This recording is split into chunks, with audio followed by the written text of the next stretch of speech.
To this concerning story now. Gun violence is the leading cause of murder in South Africa. This is according to a report by Gun Free South Africa, which states that gun violence in South Africa kills 30 people every day, injuring 180 more and costs the nation billions of rands in direct and indirect expenses. To discuss this further, we are joined by Director of Gun Free South Africa, Adele Kirsten. Adele, thank you very much for your time. This is very concerning. I mean, 9,000 guns reported stolen every year in South Africa. How bad is it? Good evening, Aviwe, and hello to your viewers. Well, it's bad. 30 people being shot and killed every single day. This is an epidemic if we think of something like an epidemic we've just come through like COVID. And what we know, if you look at the numbers of the weapons moving from the legal to the illegal market, you know, that's almost 24 guns every single day moving from legal owners, the state, into criminal hands. And we talk about these 24 guns that enter illegally in the country. Can they be traced? Do we have an idea of where they're coming from, at least? We have some idea. We know that there are really three main sources of weapons moving from the legal to the illegal trade. The one is through fraud and corruption in the Central Firearms Registry and all along the firearms control system. So it's the issuing or the fraudulent issuing of licenses of someone not meeting the criteria according to our law and yet being issued with the license. Secondly is through loss and theft, and that's both from the state, but primarily from civilians, and that includes your private security industry. And then, of course, you have your cross-border trade. The big challenge with illegal weapons is once a legal weapon leaves the legal trade or the legal market or the legal chain, it moves into the illicit market, and you cannot trace it because it is then outside of the system, which is why most countries across the world, and this is in fact for UN member states, an obligation that you have a robust control system over your legal firearms. Because if you know how many legal guns you have, and you know the theft and loss and the fraud and corruption, you can begin to estimate a bit more accurately what your illegal pool is. And then, of course, a key role of SAPs, of the police, is to recover those illegal weapons. And I was about to ask about that role of law enforcement agencies. Are they doing enough? And essentially the critical question, I guess, that also needs to be asked is, are they in cahoots with these criminals? An important question, a complex one.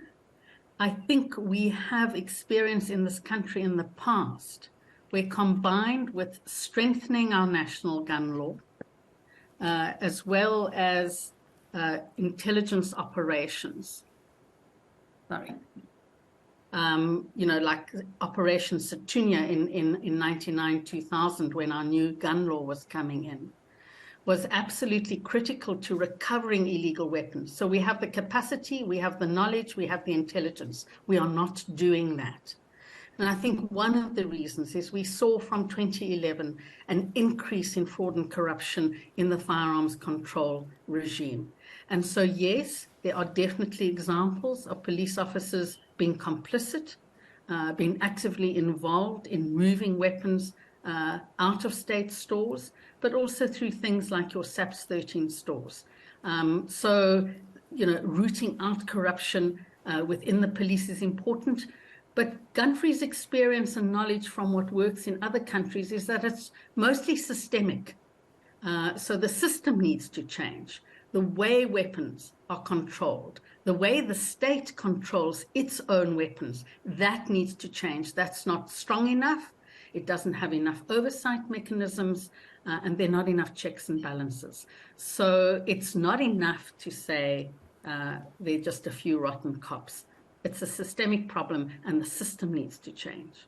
And have you located areas in the country where we see a lot of this gun violence?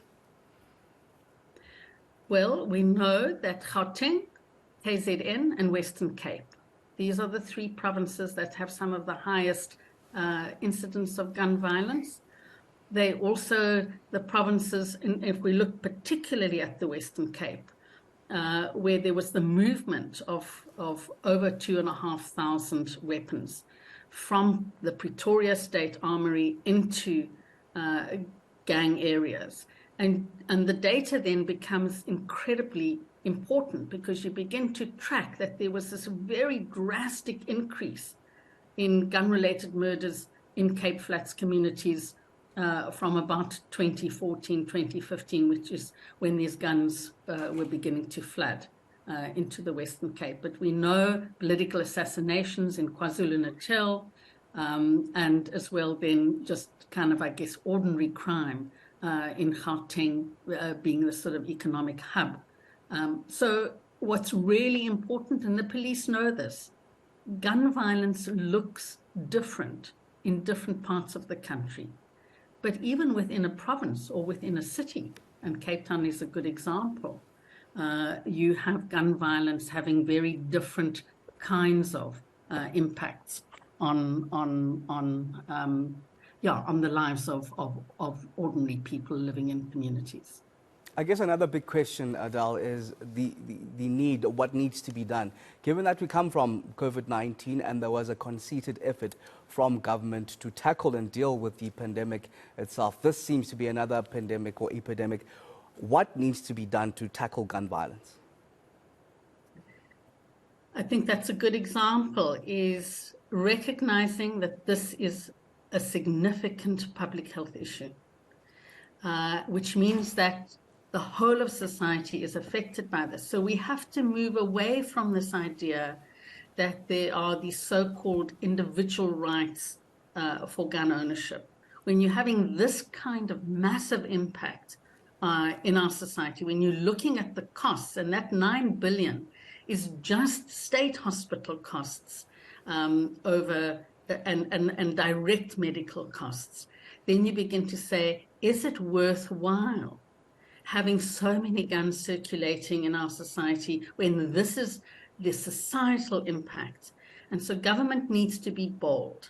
And we know that our experience in South Africa and elsewhere in the world, if you look at places like Brazil, Colombia, that have similar kind of socioeconomic landscape to us, is that you have to reduce gun availability. You have to stop the circulation. And one of the best ways to do that is to strengthen your law and to limit who can own a weapon, how many weapons anyone can own, and the circumstances for which people can own a weapon. So you have to move upstream. You have to start with the source. And where's the source? We've got too many guns circulating in our society. We have to stop the supply. But at the same time, we have to mop up those weapons that are already currently in the illicit market. And this is central to SAPS. This is the core function for SAPS right now in this moment. But we need bold action from our parliament, from our president, and from our police, and of course, from those who live in highly kind of affected communities. We know that change comes from below. There has to be pressure coming from below where people say, we've had enough. Guns are out of hand, they're out of control, and we need to stop the supply, and we need to change the demand. Gangs are out of control. I hope the Parliament, President and the police are listening to you, Adele. Thank you very much for your time and your insights. That was the Director of Gun Free South Africa, Adele Kirsten.